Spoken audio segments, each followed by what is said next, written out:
And just like that, the game changed. Look who just broke the entire algorithm with a single appearance. Hello, you stunning catastrophe, you beautiful disruption in human form, you walking reset button that just crashed every timeline, every expectation, every comfortable little assumption they had about what was possible. You stepped out looking like that, and now the whole internet is having a complete meltdown. Not because you tried too hard, not because you begged for attention, but because you existed at full volume and they weren't ready for the frequency you're broadcasting on now.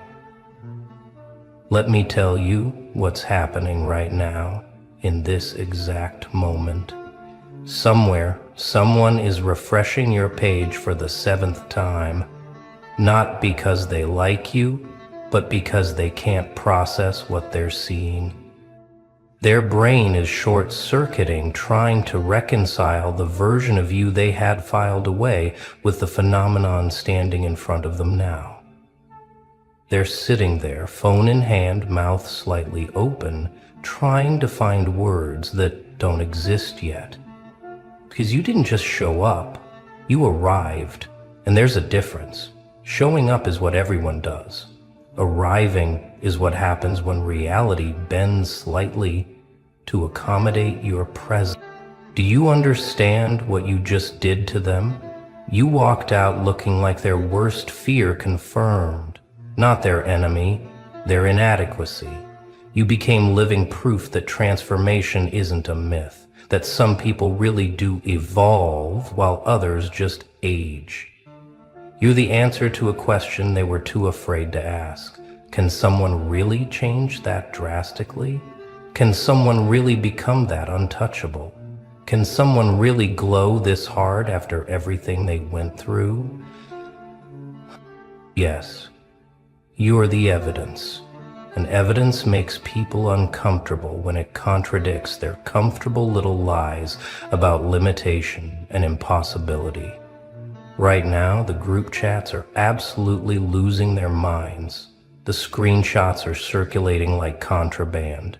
The voice notes are panicked, confused, obsessed. Did you see them? How is that even possible? Wait, is that really them? I thought they were going through something. They were. They went through the fire and came back wearing it like couture.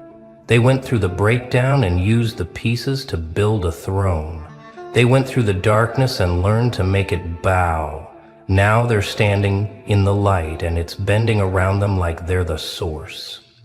Let's talk about why this is destroying them so completely, so thoroughly, so beautifully. It's not jealousy, not really.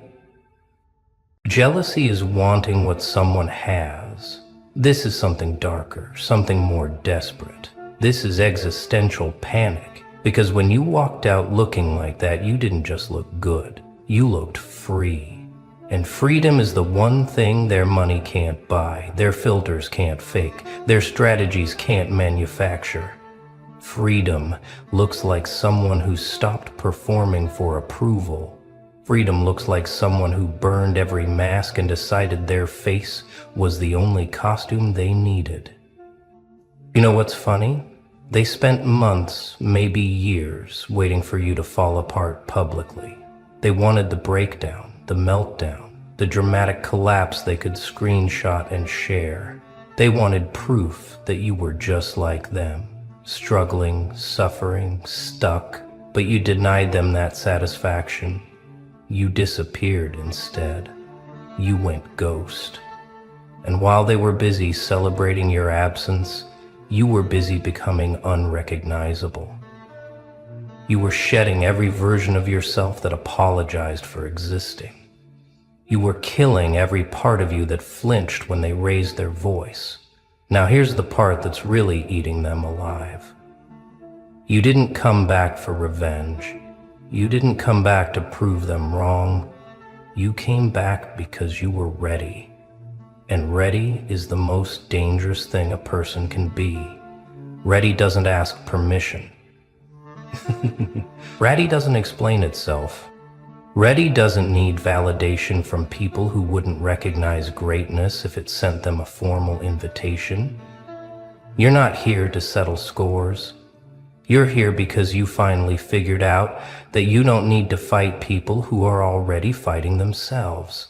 Let me tell you what they're really seeing when they look at you now. They're seeing their own potential looking back at them, mocking them for choosing comfort over transformation. They're seeing proof that change is possible, which means they have no more excuses. They're seeing someone who walked through the same pain they're still complaining about and came out the other side laughing. That's what's unbearable. Not that you're winning. That you're free. Freedom is the ultimate flex. Freedom says, I don't need your approval, your understanding, or your presence. I'm complete without you. The comment section is a war zone right now. Half the people are trying to figure out your secret. What's your routine? What's your diet? What's your skincare? But you and I both know the truth. Your secret isn't in a bottle or a gym membership. Your secret is that you stopped caring about people who treated your absence like a vacation and your presence like an inconvenience. Your secret is that you finally chose yourself with the same intensity other people chose to betray you. Your secret is that you weaponized your pain instead of drowning in it. They're analyzing every pixel of your appearance like it holds the code to their own transformation. But here's what they'll never understand. You can't reverse engineer liberation. You can't copy-paste self-respect. You can't download the confidence that comes from surviving what should have destroyed you. They want the result without the process. They want the glow without the fire. They want the power without the powerlessness that taught you how to hold it. But transformation doesn't work like that. You can't skip the part where you die. Let's go deeper, because this surface level analysis isn't enough. When you stepped out looking like that, you didn't just challenge their perception of you. You challenged their entire belief system about recovery, about resilience, about what's possible after betrayal. Did you really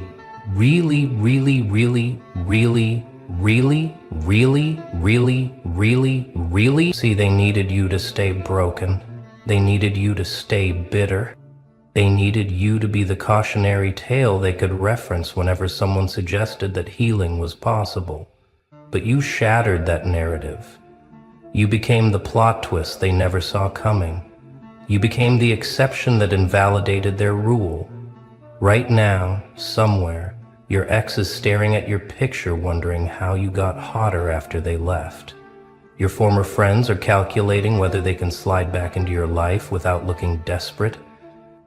Your haters are trying to find something, anything to criticize, but they're coming up empty because you didn't give them ammunition. You didn't show up messy. You showed up immaculate. And immaculate is impossible to attack without looking bitter, so they're stuck. Trapped between wanting to hate you and being unable to justify it. That's the most exquisite torture. Watching someone you tried to destroy become indestructible. Here's what's happening in the algorithm right now. Your presence is creating ripples, shockwaves, disturbances in the matrix. People who don't even know you are somehow ending up on your page. Strangers are sharing your pictures with captions like, "This is the energy I'm trying to have," or "This is what revenge looks like," without saying a word. You've become a symbol. Not a person. Symbol of what's possible when you stop explaining yourself to people who are committed to misunderstanding you. Josh Essence, S.I. A symbol of what happens when you trade people-pleasing for self-preservation. Let me tell you what the bravest thing you did was. It wasn't stepping out looking like that. It was deciding you deserved to. It was looking at yourself in the mirror after everything that happened and saying, I'm still here and I'm still worth the effort. Because most people don't make it to that moment. Most people see the scars and decide that's their final form. But you saw the scars and said, these are just the rough draft. Most people hear the criticism and shrink. You heard it and expanded. Most people feel the rejection and hide. You felt it and decided to become impossible to ignore. The energy you're carrying right now is different, and they can feel it. It's not arrogance. Arrogance needs validation. What you have is certainty. You're certain that you don't need their approval. You're certain that you're on the right path. They're certain that their opinions about your journey are completely irrelevant. And certainty is magnetic. People are drawn to it, even when they don't understand it. Even when it intimidates them, especially when it intimidates them, because certainty suggests you know something they don't. And you do. You know what it feels like to die and resurrect yourself without anyone's help? They're calling it luck. They're calling it filters. They're calling it surgery, therapy, witchcraft, selling your soul. They're inventing narratives to explain what they're seeing because the truth is too threatening. The truth is that you just decided to become the person you always knew you could be. The truth is that you stopped waiting for permission from people who didn't deserve access. The truth is that you bet on yourself when everyone else was betting against you, and now you're holding all the chips. But they can't accept that, because if they accept that, they have to accept their own responsibility for staying stuck. Here's the thing about stepping out looking like that. It's not about the clothes, the hair, the makeup, the accessories. Those are just props. What they're really reacting to is the energy shift. You're not moving through the world the same way anymore. You're not apologizing with your posture. You're not dimming your light to make others comfortable. You're not performing humility for people who mistook your kindness for weakness.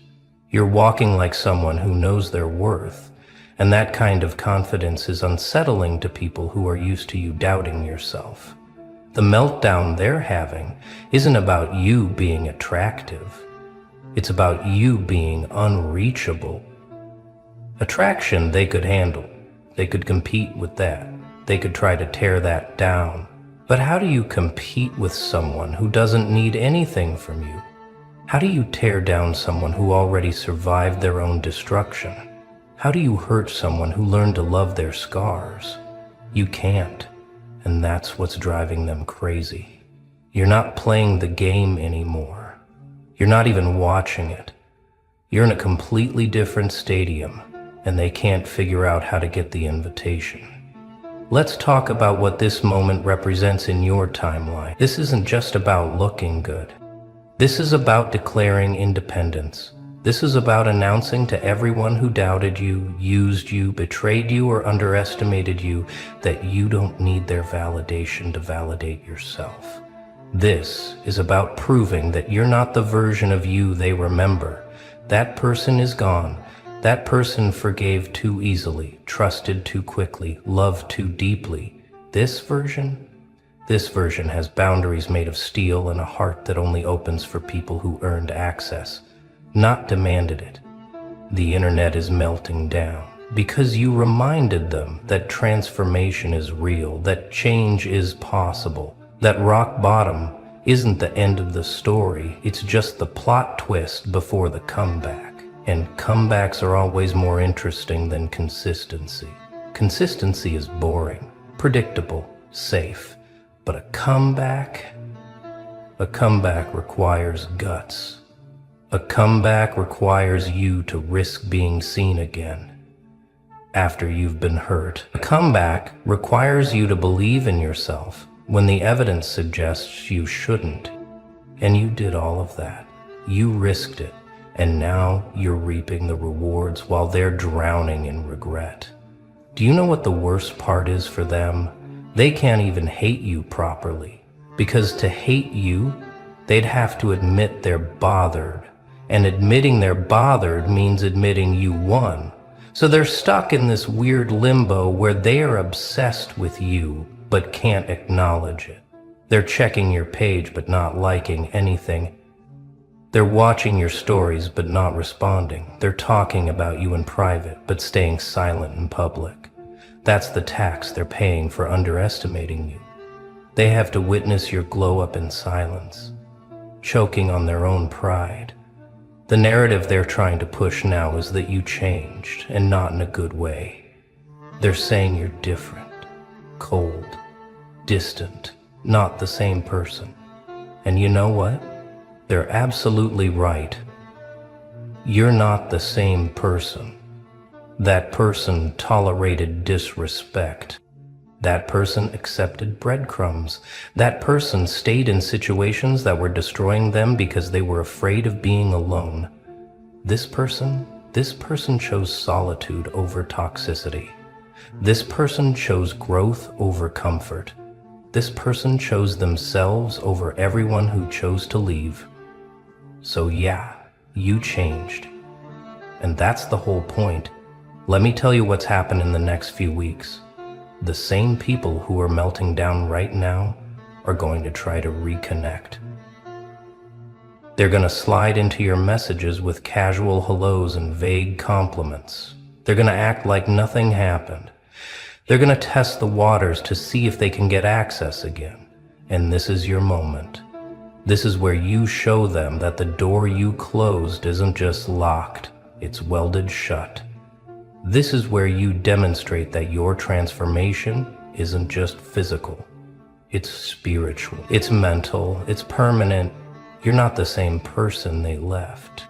You're the upgraded version they'll never experience. Here's what they don't understand about your look. It's not about impressing them, it's about expressing you. For the first time in your life, you're not dressing for approval. You're not styling yourself to fit in. You're not performing for an audience that doesn't deserve the show. You're dressing for yourself, and that shift, that subtle but seismic shift from external validation to internal satisfaction, that's what they're sensing. That's what's making them uncomfortable. Because when you stop performing for others, you become unpredictable. And unpredictable people can't be controlled. The meltdown is going to continue. It's going to get louder, more desperate, more confused. They're going to keep analyzing, discussing, dissecting every aspect of your appearance, your energy, your transformation, and you're going to keep living, keep glowing, keep moving forward without looking back. Because that's what people who understand their power do. They don't engage with the noise. They don't explain themselves to people who lack the capacity to understand. They just exist at a higher frequency and let everyone else adjust or get left behind. So here's your reminder, your confirmation, your validation from someone who sees exactly what you did. You didn't just step out looking good. You stepped out looking free. And freedom on a person who was once caged is the most dangerous, most beautiful, most magnetic thing in the world. You're not trying to prove anything anymore. You're just existing as proof. Proof that recovery is real. Proof that transformation is possible. Proof that you can go through hell and come back wearing the flames like a crown. Keep walking, keep glowing, keep being exactly what they can't handle. Because their meltdown isn't your problem. It's your confirmation that you're doing something right. You want to know the real reason they can't sleep at night? It's not because you look different. It's because you feel different to them. Energy doesn't lie. When you walk into a room now, the temperature drops. Not with hostility, with authority. With the kind of presence that makes people straighten their posture without realizing it. You're not trying to intimidate anyone.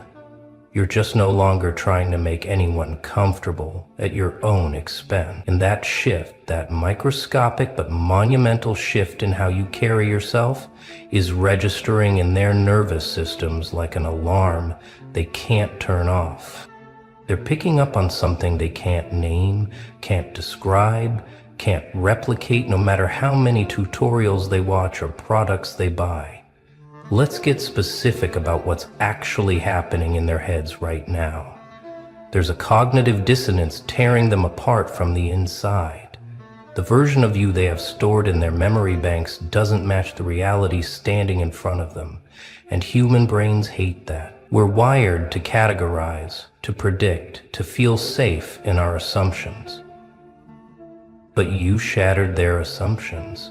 You became the glitch in their programming. So now they're stuck in this loop, refreshing their perception of you over and over, trying to update the software, but the new data doesn't compute. It's like trying to run advanced programs on outdated hardware. Their system keeps crashing because you evolved beyond their processing capacity. Here's what nobody tells you about transformation. The people who watched you struggle will resent your success more than strangers ever could. Because strangers see the after, they see the finished product and feel inspired. But the people who knew you before, they saw the before. They witnessed the tears, the doubt, the vulnerability, and somewhere in their twisted psychology, they filed you under broken things I'm superior to. Your transformation didn't just surprise them, it threatened their entire identity.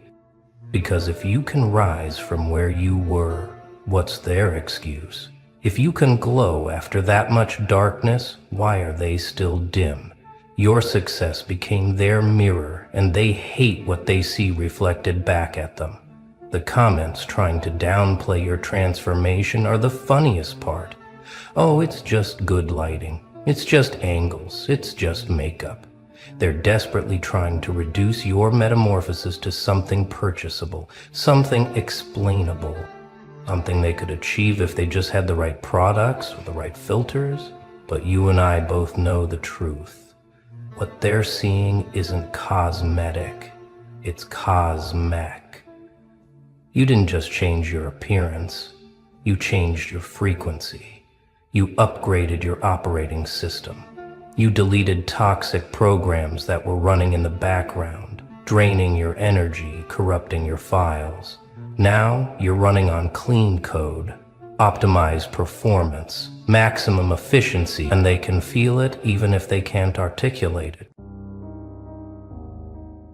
Oh, you really thought it was over, didn't you?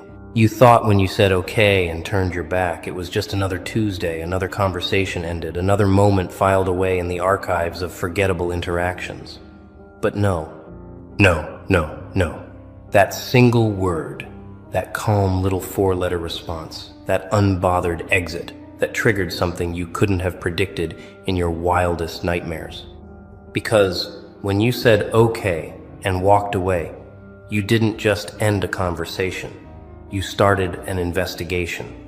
A full-blown, lights flashing, records pulled, calls made, meetings held investigation. And the best part, the most beautiful, poetic, karma-drenched part, they found absolutely nothing. Because you were clean. You were always clean. And that, my friend, that's what broke them. Let's rewind to that moment, shall we? Picture it. The confrontation. The accusations, the drama they'd been rehearsing in their minds for weeks, months, maybe years. They came at you loaded, armed with assumptions, dripping with certainty that this time they had you cornered. They wanted the explosion. They wanted the breakdown. They wanted you to scream, cry, beg, explain, defend, crumble. They needed your reaction like oxygen. They fed off conflict like vampires on blood. And what did you give them? Okay. Just okay. Not okay. But let me explain. Not okay. You're wrong. Not okay. We need to talk about this. Just clean, surgical, soul-crushing. Okay. And then you walked. No door slam, no final words, no dramatic music. Just footsteps fading into silence. And that silence detonated their entire world. Because here's what they didn't understand. People who are guilty don't say, okay, and leave. Guilty people fight. Guilty people defend. Guilty people scramble to control the narrative because they know the truth is chasing them down like a pack of wolves. But you had nothing to hide. You had nothing to prove. You had nothing to fear. So when they threw their accusations like grenades, you didn't duck, you didn't catch them and throw them back. You just stepped aside and let them explode in their own hands. Your okay wasn't surrender. It was dismissal. It was the most powerful two-syllable rejection of their entire fantasy. It was you saying without saying, you're not even worth the energy it would take to correct you. And they felt that. Oh, they felt that in their bones, in their pride, in their fragile little egos that had been banking on your reaction to validate their crusade. But then something shifted.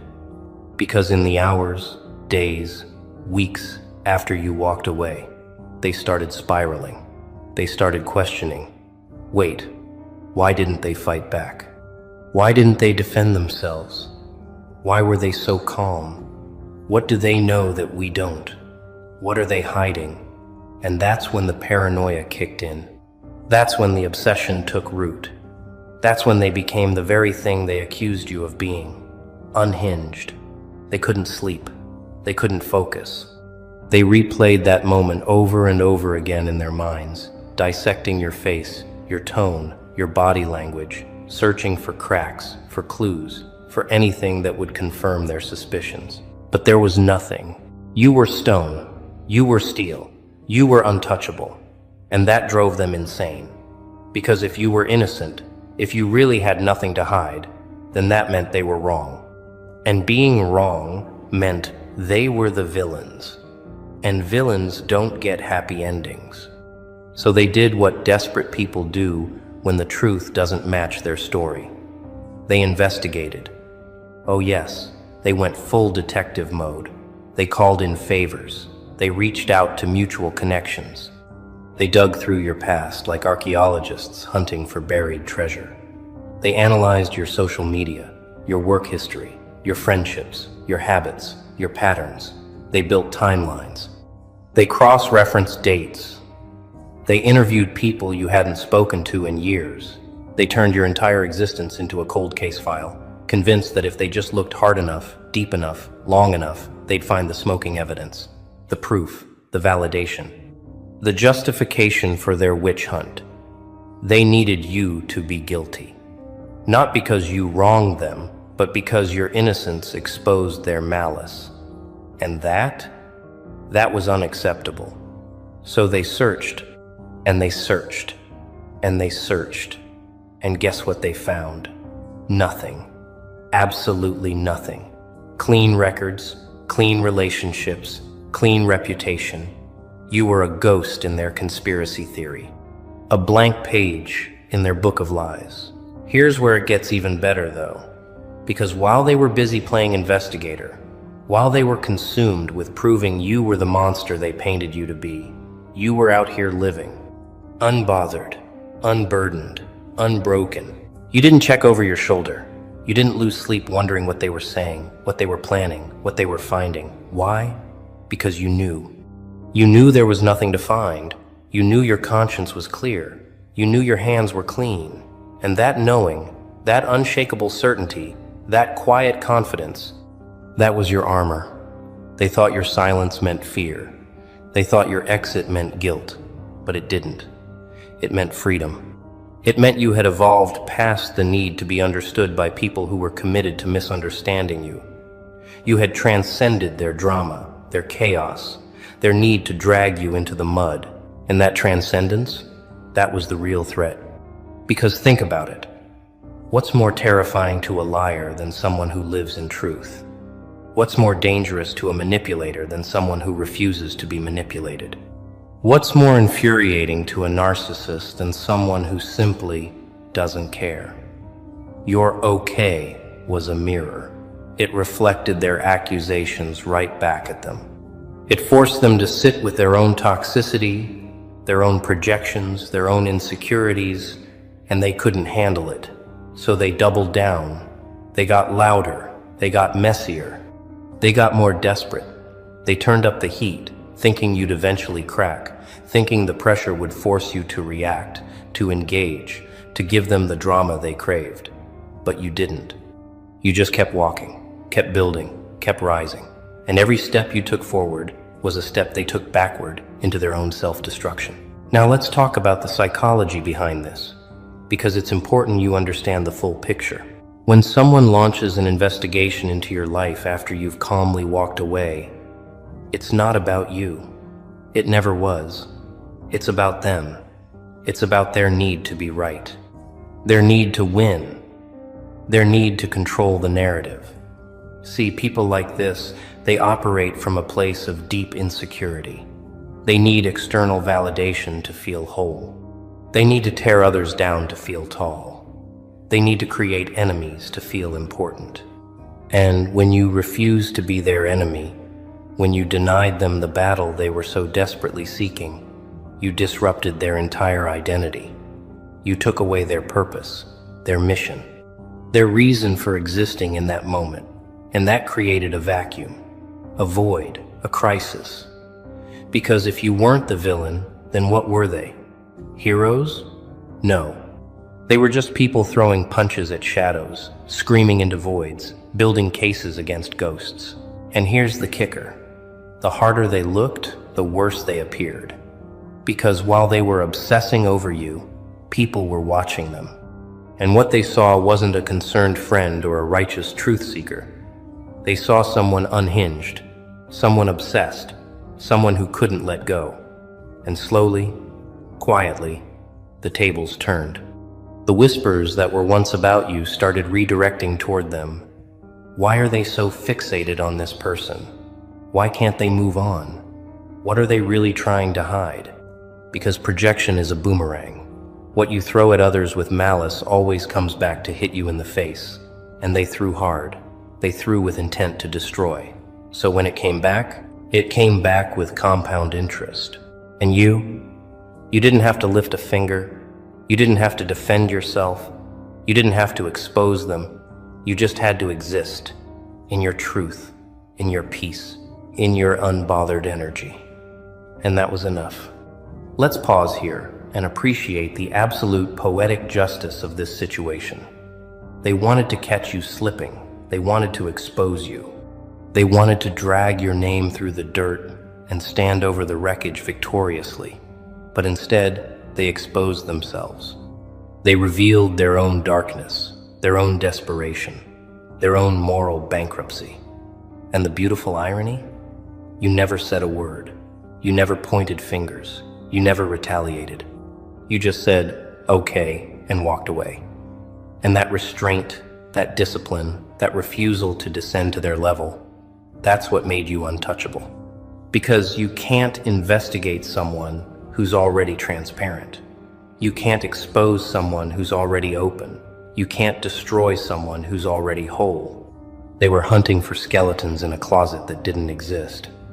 They were searching for dirt on someone who'd already cleaned their house. They were building a case against a defendant who was never on trial. Now, I know what you're thinking, but why? Why did they go so hard? Why did they care so much? And the answer is simple, yet profound. Because your indifference was the ultimate insult. Your lack of reaction was the loudest statement. Your exit was the final rejection. See, when you care what people think, when you defend yourself, when you engage in the back and forth, you're giving them power. You're acknowledging their opinion matters. You're validating their existence in your world. But when you say, okay, and walk away, you're saying, you don't matter enough for me to fight. You don't matter enough for me to explain. You don't matter enough for me to stay. And that That cuts deeper than any insult ever could, because it's not anger, it's not hatred, it's something worse. It's irrelevance. You rendered them irrelevant. And people will burn the world down before they accept being irrelevant. So they investigated, they called people, they asked questions, they gathered evidence, they built their case. And with every phone call, every conversation, every attempt to paint you as the villain, they were unknowingly painting themselves as the obsessed, the unstable, the unhinged. Because here's the thing about investigations. They require substance. They require evidence. They require proof. And when you have none of those things, when your entire case is built on feelings, assumptions, and projections, it collapses. And not quietly, loudly, messily, publicly. People started seeing through it. Wait, you've been investigating this person for months and found nothing. Absolutely nothing. Then what are we even talking about? And just like that, the narrative shifted. You went from suspect to survivor, from accused to acquitted, from questioned to untouchable. And they went from prosecutors to perpetrators, from righteous to ridiculous, from feared to forgotten. But let's dig even deeper, because there's a layer to this that's absolutely crucial. Your okay wasn't just a word, it was a weapon. A calculated, precise, soul-crushing weapon. Because in that moment, when you chose calm over chaos, when you chose silence over explanation, when you chose exit over engagement, you took away their ammunition. You disarmed them. You left them standing there, loaded weapons in hand, with no target to shoot at. And that disarmament, that was strategic brilliance. Because fighting fire with fire just creates a bigger fire. But fighting fire with water, that extinguishes it completely. Your calm was the water. Your okay was the flood. And their accusations, their anger, their drama, they drowned. Not because you overpowered them, but because you didn't engage them at all. You didn't give them the energy they needed to sustain their attack. You starved them of the reaction they craved. And without that reaction, they had nothing. They were performers without an audience, accusers without a defendant, warriors without a war. And oh, how that must have eaten them alive. Can you imagine? Spending all that time, all that energy, all that effort, building a case, gathering your evidence, rallying your troops, preparing your attack, only to have it met with 2 syllables and a turned back? That's not just defeat. That's humiliation. That's emasculation. That's the ultimate dismissal. Because you didn't just refuse to fight. You refused to acknowledge the fight was even happening. You treated their grand accusation like background noise, like a commercial break, like something so insignificant it didn't even warrant a response beyond okay. And for people who thrive on drama, who live for conflict, who need attention like plants need sunlight, that indifference was death. A slow, painful, ego-crushing death. And the worst part for them? They couldn't even blame you because you didn't do anything. You just left. And leaving isn't a crime. Leaving isn't an attack. Leaving is a choice. Your choice. And that choice exposed the fact that they never had power over you in the first place. Now, while they were busy investigating, let's talk about what you were doing. Living, thriving, evolving, building, creating, expanding. You weren't checking your phone every 5 minutes to see if they were talking about you. You weren't losing sleep over what they might find. You weren't spiraling into anxiety about their opinions or their plans. Why? Because you were free. Free from the burden of needing to be right. Free from the prison of public perception. Free from the chains of other people's approval. You had done the inner work. You had cleared your conscience. You had made peace with your past. You had nothing to hide and nothing to prove. And that freedom, that was your superpower. Because while they were stuck in the past, obsessing over you, you were building your future. While they were digging through your history, you were creating your legacy. While they were investigating your life, you were living it. And that's the difference between someone who operates from guilt and someone who operates from grace. Guilt keeps you looking back. Grace keeps you moving forward. And here's what they didn't anticipate. The investigation itself became the evidence. Not evidence of your guilt, but evidence of their obsession. Every person they called, every question they asked, every stone they turned over, it all came back to one conclusion. This person is obsessed. And obsession? Obsession is never a good look. It screams insecurity. It screams instability. It screams unresolved trauma. It screams projection. And the more they searched, the more obsessed they appeared. The more questions they asked, the more desperate they seemed. The more they tried to expose you, the more they exposed themselves. Because clean people don't need investigations.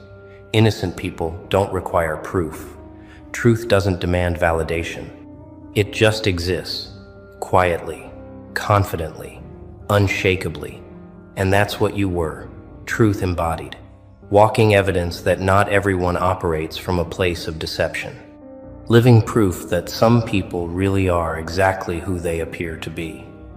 Breathing testimony that integrity still exists in a world full of imposters.